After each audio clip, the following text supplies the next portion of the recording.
Hello. Yeah, oh yeah, we're already laughing. Good profile. So Vince from team Pie4Life here. We played at the 3v3 in Battlegrounds Yeah. in Canton, Ohio, and we ended up going undefeated first place. I went X1 in Swiss. I got shifted in game 3. It happens. Oh yeah, I went undefeated too. Yeah, he went undefeated. Oh shit. So you guys saw in the video earlier, he was on horse here, and I played Pierre. We had similar ideas, but of course, two different decks because he's playing horse. I'm not. For the tier cards, I played three Tearlaments cast here, 3 Rhino Heart, and then one of each of these. Obviously, they're at one. So we played 3 of this. We played 3 of this for multiple reasons. We're playing Bahamut Shark Toad, and we're also playing 3 of it because it's a warrior. And in our deck, we're playing Super Poly, and we're playing Guilty Gear Free. So sometimes, if you're playing into a board, you can normal summon this. They try to negate it or hit it. You could Super Poly off the warrior monster, make Guilty Gear Free, get this effect. And then, even though you're activating the effect to send to grave, sometimes you have another extender in hand, so you could pitch to Spectral Summon to bring it back. So now you also, if you Super Poly into Mud Dragon with this, send it, bring it back. Spectral this because of the interaction where you have a Tear Grave, summon this, mill 3, and then make Shark Toad and just go from there. Nice. I'm trying to explain that fast. So we played 5 normal summons, these 3, and 2 Diviner. So we played 2 Diviner because you could see seeing it, and it's a magnet for hand traps. Ash, Imperm, Valor. And also sometimes it came up one time for me where you can summon this, send this, make it level 4, and still get into Baron if you don't actually have to use it to send a Miller if you already millered and you're like using Cross Sheep to bring this back. Nice. I played the Destiny Hero engine. This was really good. Once again, it can come up. A lot of decks are playing warriors, so if you're playing like a mediocre hand, normal summon this, Super Poly into Guilty Gear Free if you sided it in, and just try to play the game. And then I forgot I played 2 Nessie and a Mothman. So since we play Toad package, sometimes you open a hand where you have a Nessie or and you don't have to use it, but you can make your board with like Toad, Baron, and whatever, and like Solic, and like your different levels of interaction. And you could keep this in hand, and sometimes you could catch them off guard. You could activate Toad and send this from hand, and keep your Toad on the field. I had that come up one time, and then the one-ofs. How do you feel about this guy? This was actually insane for me. One time I targeted this, brought it back, made it level 4, removed Malicious, made Baron with it. I brought it back to attack for game one time. I brought it back to make Baron one time. I made it level 4 to make a Dweller. It just has all kinds of interactions. It comes up. And then, of course, the point is to play like all this good extra stuff to mill it, to try to get to like flipping your deck over, hitting stuff in the grave, and playing from there. Nice. And then that's the monsters. Traps. 2 Soliac, Mayonnaise, and Introvert Karma. This came up. How many times I used this today? Dude. Like 20 times. So many times. I know it came up once in our match. Yeah, I think once or twice every match. Because sometimes you get to the point in your game where you've used most of your tier effects. Your board is built, and sometimes you have to lead with Beatrice. It's like a puzzle. You have to find the puzzle pieces and put it together. And sometimes it ends with Beatrice or it starts with Beatrice, and you could Beatrice send this and add back tier cash so you could play on their turn. Like try to mill like 6 or 9 or 12 cards on their turn depending. spells. 3 field spell, no terraforming. I was playing terraforming on 1 regional. I terraforming, got Joel, cut it, never played it again. So, and we're not ever gonna play it again. Super polymerization. So the reason, trying to be quick because we already explained all this in your video. So you play 3 of these with this. So you have the interaction. You normal this. They, like I said, they negate it. You make guilty gear free. Eat up their Baron. Eat up their SP. SP. But of course, if they have Baron and SP, you just super applying the guilty gear free to win anyhow. And then we were on 3 Scream. We found ourselves signing it out a lot, and so we added Heartbeat. Same thing. When you're playing, like going through your combo, and sometimes you hit this, or you want to Beatrice this to add a trap Soliac back to keep the traps, like Soliac Mayonnaise plus your board, so they have to play through all the interactions. And then I decided to play 2 talents. This card was crazy. Because there's a lot of boards they make. They activate an effect, you activate talents, they have to respond with the cards on their board, or they just lose their board. Foolish, anything you want in the deck really, and Foolish Bridal Goods. I played this because it's another way to play around Droll.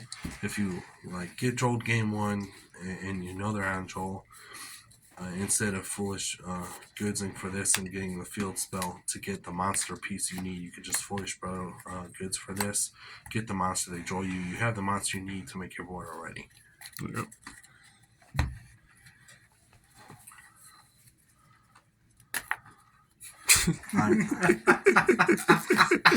That's clearly how I feel. Like, I didn't use them. They're just there. Every other card I used. So we were talking about it. He played Nib, and I played these. Actually, in like the last 5 tournaments I played in, this card was just like, meh, except the mirror match. But like, So would you swap out the Decios for Crows instead? probably Nibiru. Okay. Nibiru has been really good in testing, but in the mirror match, a lot of people, there's so many people that are like, they're just mediocre with the deck. It's hard to explain. It's like they're good versus other people, but when they play someone who like knows all the levels and layers of interaction within the deck, they get picked apart really bad. Okay. Yeah. Droll is just absolutely insane. This card is crazy. So with Droll, the different levels of play in the game with Droll in general. So against Rescue Ace, it didn't come up, but just in general, Rescue Ace and other decks, especially decks that play Prosperity, sometimes those decks only add like once or twice a turn, right? But you know they're going to Prosperity to get to their sideboard cards after they thin their deck. So like they thin their deck 10, 15, 18 cards, then they Prosperity. So if on their first search, if you draw them and they have Prosperity in their hand, their Prosperity shut off. So after they thin their deck to try to get to play the Prosperity, to see their sideboard card, which could be like Solemn Judgment, Deep Barrier, Summon Limit. If you draw them, then that's one less card that you have to worry about, and it's a dead Prosperity in their hand. So it makes their board weaker, so you might be able to crack it. So sometimes siding in Droll in a matchup where you know they're only going to add 1 or 2 times, but play Prosperity is good. So much to say. You good, bro? And then I played 3 Eclipse. I was playing XYZ Encore, but this man right here. Yeah, Can we because get a camera point? yeah. So the main reason I don't believe that XYZ Encore is great I'm on board. is because so say for example you're against Tearelements or in the mirror, you get rid of the Noir, right? But they're also recurring the resources. They also get an additional body back, and that body would also turn on their effects, also potentially getting them more card advantage. So you fix one problem, but you also got to deal with their follow-up. Same thing with the tier mirror. if you were to like exceed Encore like the Dweller. So let's say for example they use Muddragon and Rhinoheart. That's even more of a problem now because you have an ability. They have an ability to they can't be targeted, and then also they get to dump a name, and that name can also get them into a Collider Heart. That's another interruption that you have to face. So I feel like Exit Encore isn't that great because there's a lot of decks now that just don't care about it, and it just gives them more follow up and more interruptions. I feel like Encore was only good when Castillo was around. Yeah, and that was and I agreed with that. So like, and then also with that, I was also signing these, and it was originally a heartbeat to go in also, but that got switched to the main board. So now you go with these. So like against Pearly, of course they're gonna hit their standby phase. They're gonna draw. They flip trap. You chain this. Then they don't get their XYZ. You lightning storm the rest of their spell or traps. So when you destroy their XYZ or kill them, whatever, they don't gain their advantage back. And then same thing. Like this also hits. It's good against Dragon Link or decks that go like Chaos Angel, Manadium stuff. They either have to burn this, trap it, use their counter trap. That's it, really. That's all you make, right? Burning your counter trap. Pater, Like, I don't SP. I mean, Pater's like monster. Right, and then if they don't do that, and then they let it resolve, well, They you could just win. sometimes they might end on Hapo. It's still 100% a viable thing that you can do. Call by this card was crazy. Because sometimes in matchups, if you see that they're playing Ash, like if you can hit with Ash, Valor, Droll, you still sided in even going second in that matchup because you could still hit Ash or a Valor or a Droll to get your play through. And then of course if you're going first game 3 against shifter decks, you just hope you see it. If you see it, cool. If not, cool. And then Crime and my time card. And then I sided the Guilty Gear Fleet. Nice. This card is crazy. That card is beyond This card crazy. is crazy. Like I said, as long as SP's in the game, that card is going to continue to be crazy. Yeah. I mean, for the fusions, Muddragon, Gura, Draco, Kleidoheart, and Dangerous. I recall you summoned this against me in our match in round 2 here. I don't know what you're talking about. This card. So all these cards obviously have their purpose.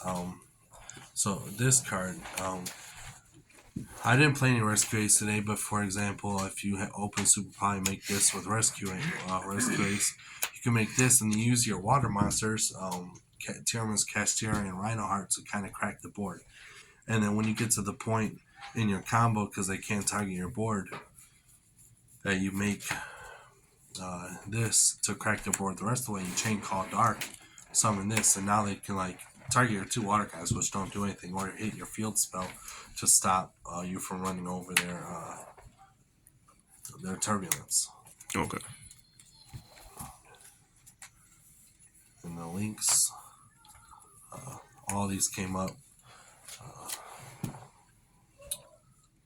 I used all of them multiple times.